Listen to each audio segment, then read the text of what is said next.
Hey, first graders, and welcome back to Thinking Thursday. We will be reading chapter 2 of Magic Treehouse, Sunset of the Sabertooth by Mary Pope Osborne. At the end of chapter 1, you will remember that Jack, Annie, and Peanut were in the treehouse, and it was spinning and spinning, and then it went quiet as the falling snow. We are in chapter 2, and it is called Bones. See where Jack and Annie land. Jack, Annie, and Peanut look outside. Snow is falling from a gray sky. The treehouse was in the tallest tree in a grove of tall, bare trees. The grove was on a wide, white plain. Beyond the plain were high, rocky cliffs. I'm cold, said Annie. Her teeth chattered. She wrapped her towel tightly around her. Squeak, squeak, squeak. Peanut sounded cold, too. Poor mouse, said Annie. I'll put you into Jack's pack. You'll be warmer there. Annie slipped Peanut into the pocket of the backpack. We have to go home, said Jack. We need warmer clothes. We can't go home, said Annie. We can't find the Pennsylvania book. Not until our mission is complete. Remember? That's how the magic works. Oh, right, said Jack. He looked around. There was no sign of the Pennsylvania book that always took them home. Annie peered out the window again.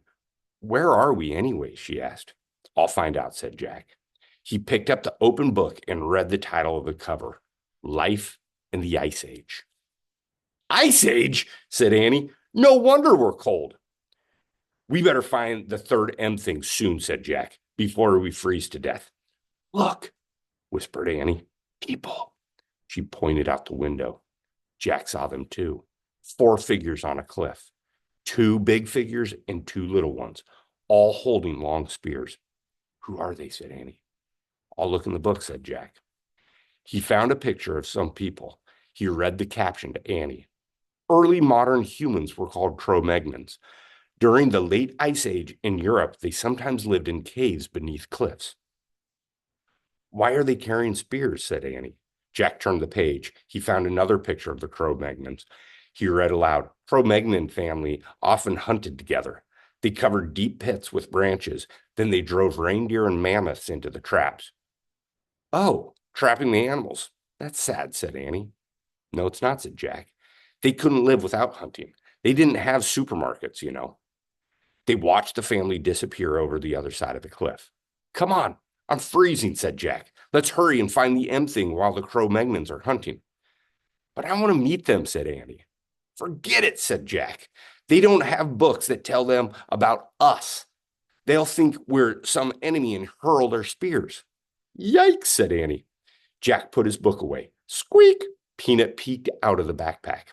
Stay in there, said Annie. Jack pulled on his pack and started down the rope ladder. Annie followed. On the icy ground, they huddled together. The wind was biting. Jack put his towel over his head. Snow blew against his glasses. Hey, Jack, said Annie. Look at me. Annie had put on her swimming goggles. Now I can see, she said. Good thinking, said Jack. Now cover your head with your towel. Most of your body heat is lost through your head. Annie wrapped her towel around her head. We should find a cave or some place warmer, said Jack. I'll bet there are caves in those cliffs, said Annie. She and Jack started across the white plain. The snow wasn't deep yet, but the wind was blowing hard. I told you, Annie pointed to an opening in the rocks, a cave. They ran to it. Careful, said Jack. They stepped carefully into the shadowy cave. It was only slightly warmer inside, but at least the wind wasn't blowing. In the gray light, they stamped the snow off their sneakers. Annie took off her goggles. It smells in here, said Jack. Yeah, like a wet dog, said Annie. Let me see what I can find out, said Jack. He pulled out the Ice Age book. I'll look around, said Annie. Maybe the M thing is in here. Then we can go home and get warm. Jack stood by the entrance so he could read the book. This cave is filled with sticks, said Annie. What? Said Jack. He didn't look up from the book. No, wait. I think they're bones, said Annie. Bones? Echoed Jack. Yeah, lots of them back here, all over the floor. Jack turned the pages of his book. He found a picture of a cave filled with bones. I hear something, said Annie. Jack read the writing below the picture of the cave. It said, the great cave bears of the Ice Age were over 8 feet tall. These bears were larger and fiercer than today's grizzlies. Their caves were filled with the bones of their ancestors. Annie, whispered Jack, get back here now. They were in the cave of a great cave bear. That is the end of the chapter. What do you notice and what do you wonder? One thing I want to let you know, I am 6 feet 2 tall, 6 feet 2 inches tall. So those ice bears are 2 feet taller than me. See you chapter 3.